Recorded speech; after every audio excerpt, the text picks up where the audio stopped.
lecture 1, Introduction to Econometrics. And then we study definition and the purpose of the subject.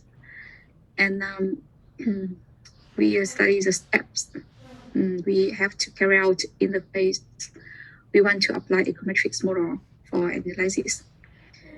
And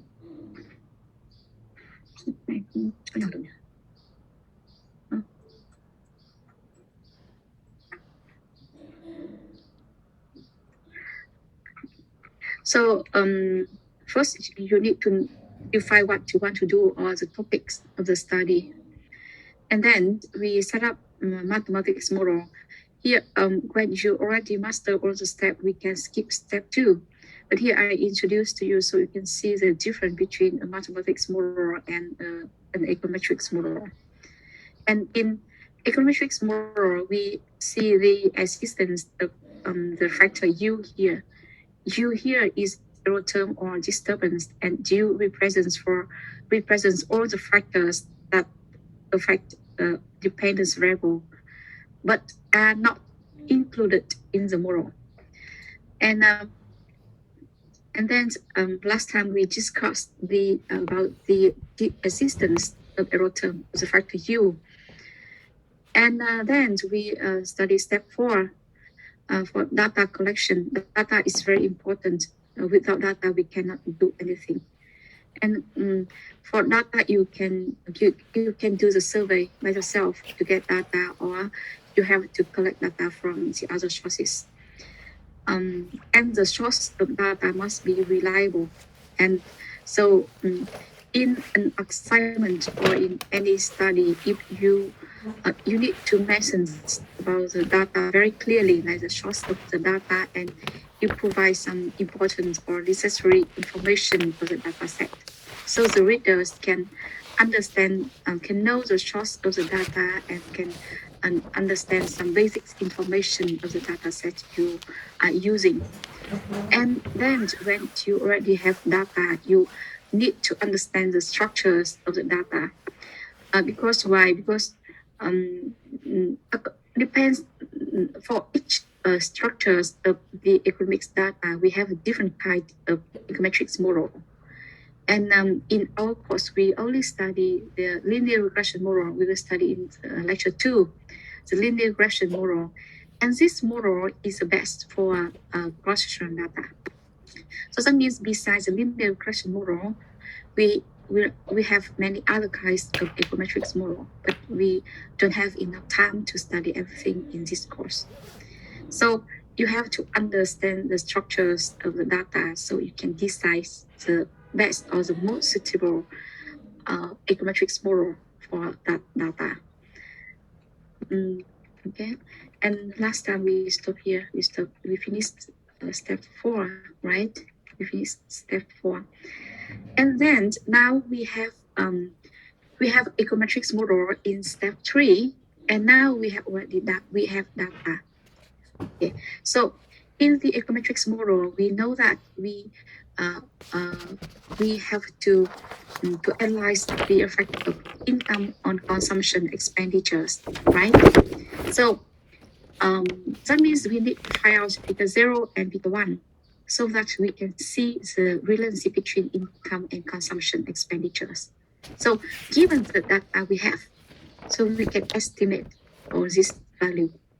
So of course here we just talk like this, but later on we will study a lot, and we also have to practice so we can see how we can find out all this value, and with this method, with what method, and how we can apply the software like statistic software like Stata to find out these values. Okay, but here is step 5, just introduction, so you can just need to understand that. Okay, to find out beta 0 or beta 1 here, we can use the statistic software, and of course we have a method to calculate all this value.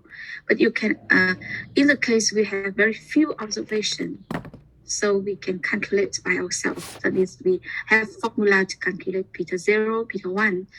But in the case we have like thousands, hundreds, or thousands of observations, it is impossible to calculate by hand. I mean, just manually.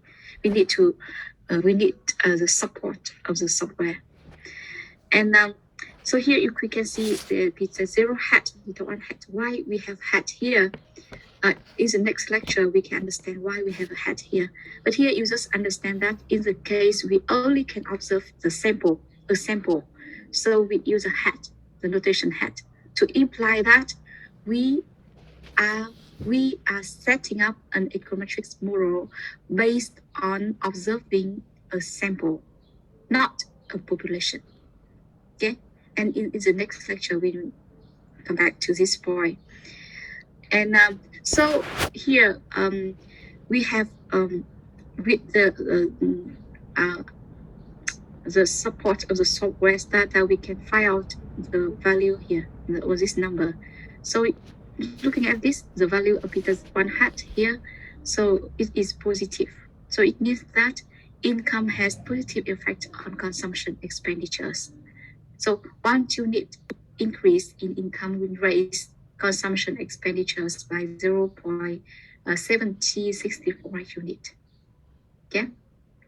Of course, holding other factor fixed. Yeah. And step six.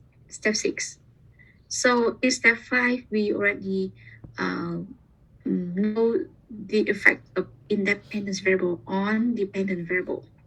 But we should know that there are some assumptions for econometrics model. And in the case our model or our data violate any assumptions, so we need to correct it. Okay, otherwise it can affect our interpretation of the estimated results in step 7 or step 8. So there are some problems of the model we need to track for. The first one is multicollinearity. Đa cộng tuyến em nhé. Vấn đề thứ nhất là đa cộng tuyến. The second one is heteroscedasticity. Phương sai số thay đổi. And the third one is normality of U. Tính phân phối chuẩn của nhiễu. Hiện tại bây giờ không cần hiểu nó là cái gì. Về bây giờ chỉ cần các em ngồi đọc đọc được mấy từ này thì đã là hoàn thành chương introduction rồi. Học thuộc, đọc được, không bị đọc được trôi chảy các từ mới này thì đã là hoàn thành xong chương 1 rồi, chưa cần phải hiểu nhá. Chả. Multicollinearity, đa cộng tuyến. Heteroscedasticity, phương sai số thay đổi. Normality of U, tính phân phối chuẩn của nhiễu.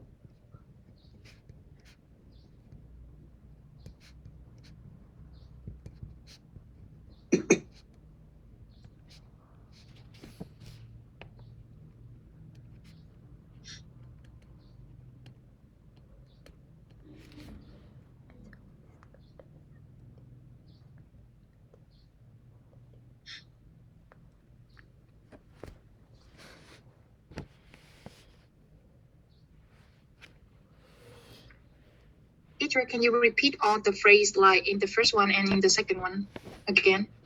Multicollinearity, đa cộng tuyến. The second one, heteroscedasticity, phương sai số thay đổi. And the last one, normality of U, tính phân phối chuẩn của nhiễu. Được chưa em? Is okay? That's okay, thank you. And okay, and step 6, it is very difficult to study. It is very difficult. Each time, like I have taught these subjects for more than 10 years, but each time I teach you step 6, I will feel very tired because it is very difficult. But anyway, I will try to make it more simple, because we have to practice so we can understand. step 6. And all the consequences of the problems in step 6 will affect step 7, like hypothesis test, hypothesis test. So this first lecture, I said to you that in the case, because normally we only can observe the sample or samples, but based on the results we have from a sample, we want to have conclusions for the whole population, right? So we need to do the statistical inference, suy diễn thống kê. And to make the statistical inference, we need to do the hypothesis test. Okay, so based on the hypothesis test, we can see that our conclusions for the whole population based on the results of the sample can be confident, can be reliable or not at a certain level of confidence. Okay, so this step is very important both in statistics and in econometrics. If we don't do hypothesis tests, we cannot move to step 8. Step 8, in step 8, we have to interpret the estimated results, and based on the estimated results, we have to provide the policy implication. Okay, and step 9 forecasting. Forecasting, you can choose. You want to do, you don't want to do step 9. It's very fine. But from step 1 to step 8, you have to do. When you already master all the steps, you can skip step 2. Step 2 is set up mathematics model. You can skip it. That means when you already define the topics of the study, so you can set up econometrics model, and then you provide information about the data. Of course, step 1, step 3, step 4 have to do at the same time. When you define the topics of the model, you have to check for the data. Okay? Because if we don't have data, we cannot do anything. So when we already have data, have econometrics model, so we can estimate the model. And then in step 6, we have to check for the problems of the model to see if the model violates any assumption. If yes, we need to correct it. And in step 7, we have to test the hypothesis. And in step 8, we, based on the hypothesis test, the results of hypothesis test, we have to analyze or interpret the estimated results and provide policy implication in step 8. Yeah. So we will stop lecture 1 here and we move to lecture 2. Any question? Do you have any question? Em có câu hỏi gì không? Có vấn đề gì không?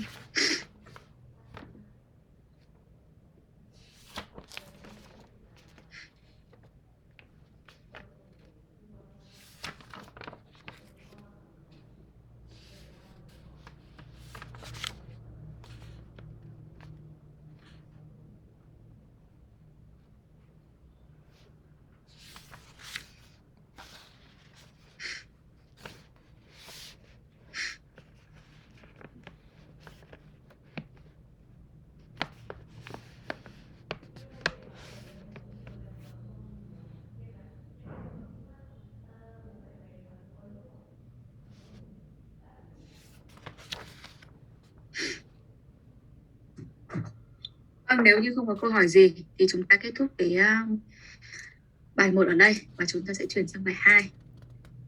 Bài 2 em nhé. Bài 2 là một cái bài mà chứa toàn bộ khung lý thuyết của chương trình học.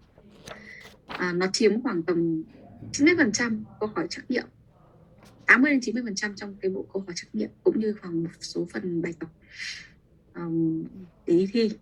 Thế nên là chương 2 là cái chương rất khó, rất quan trọng cho chương trình học, và cô cũng sẽ dạy rất là chậm để đảm bảo rằng các bạn hiểu bài.